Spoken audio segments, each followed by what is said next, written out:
offseason can very often be a confusing time. Luckily, we have the one and only Jalen Rose-tradamus himself who can see the future. This is a man who has foreseen so many things that have happened in the NBA. It is ridiculous. And so let's see what we've got. I got some questions for you here to answer. Here's the very first one. Where is Kawhi Leonard going to sign? You gonna do that to me? I say Toronto. Ooh. I say when the dust settles, he's gonna flirt a little bit with the Lakers, gonna allow the Clippers to flirt with him.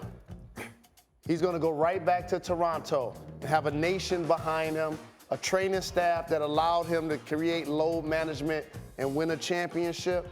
He's the guy who's on brand with breaking the dynasties, the super teams, not joining them. I kind of like that one, maybe with my heart as much hope as my so. head. You guys agree or disagree? I just think the way that Masai Ujiri has handled everything, the white gloves, the way all of his teammates have answered everything, the way they brought his medical staff to collaborate with theirs, it's all set up for them to make another run at in the Eastern Conference. Oh, you guys are adorable, both of you. But no, I think he's probably going to go to the LA, to the Lakers, and this is why. He was traded to Toronto. He could have been traded anywhere, right? And it worked out. He owes the city, he owes the country nothing. He gave him a championship. Now let me go do what I want to do, what I've been trying to go do. Again, it's the same as Kyrie. This is my very first time getting a chance to pick. Yeah, but sometimes what you wanted to do a year ago changes, of course, that year. That's Paul George. I mean, there you go, he exactly. changed his mind there. We'll see if he does. All right, next one for Rose-tradamus. Okay. Essentially, next year, the Nets, after signing Kyrie and KD, they swap out Kyrie for D'Angelo Russell, and KD will not play. So, where do the Brooklyn Nets finish this coming season in the Eastern Conference? So this year they were like 42-40, like 6 seed. 6 seed. Yep. But the thing that people sleep on, they were really far behind the Pacers, like 6 games behind 5th. And that's without Victor Oladipo. So I feel like they'll be closer to fighting for the playoffs than they will be to hosting home court in the playoffs. I tend to agree with that. And Jay, you and I have talked before these decisions came down, when it all looked like KD and Kyrie were going to go to Brooklyn. We suspected it was going to happen. That year in between was going to be a very interesting time. The injury to Kevin Durant is so significant because that year where it basically is Kyrie's team, this is a dangerous little time, I dare say. Well, I mean, the history is right there. We just seen that the past year. Kyrie came in, even though he was traded there, he wanted to get out of Cleveland, and he had a lot of youthful talent that he had to lead. So now, once again, the only thing I would say is if Kevin Durant is around, that can help kind of buffer some of the issues that Kyrie might have. Them working together collaboratively than just Kyrie being alone. Look, I agree. This is a very kind of touch-and-go situation, but I believe that because Kyrie picked here, this is where he wanted to be. I think some of the things that might have bothered him in Boston or in Cleveland, they won't bother him nearly as much here. That's my opinion. Brother, you big on this he picked thing. Let's think about like the he pick. So Kyrie picked to go to Duke. He got a chance to be coached by one of the greatest coaches ever. Yeah. Got a chance to play in Cleveland with LeBron James, one of the greatest players ever. Got a chance to go to the Celtics. They have more championships than anybody.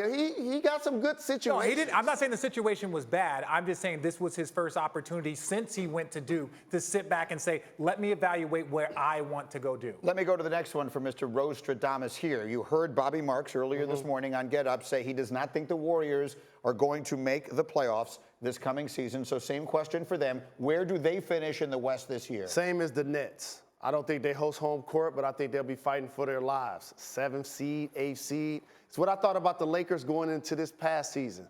The exact same thing I see for these Golden State Warriors. If they can stay healthy and Steph and Draymond are hitting on all cylinders, integrate D'Lo, try to bring back Boogie, 7th seed in the Western Conference. Okay, so do you get a sense, Jay, that there's a better chance they are markedly better than that or markedly worse than that? Meaning they sneak into the top 4 or they miss the playoffs entirely? Which is their better chance? I think they missed the playoffs barely. I think they barely missed the playoffs. It's going to be right there. And you talked about health, Jay Rose. They do have to stay healthy.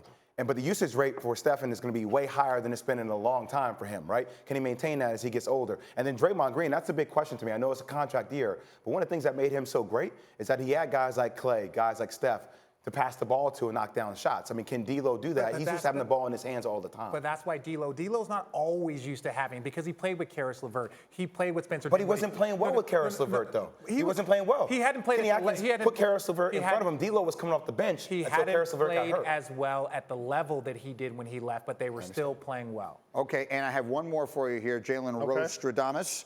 Give me your way too early prediction for next year's NBA Finals. I'm going Philly in the East, and I think they overcome the Bucks.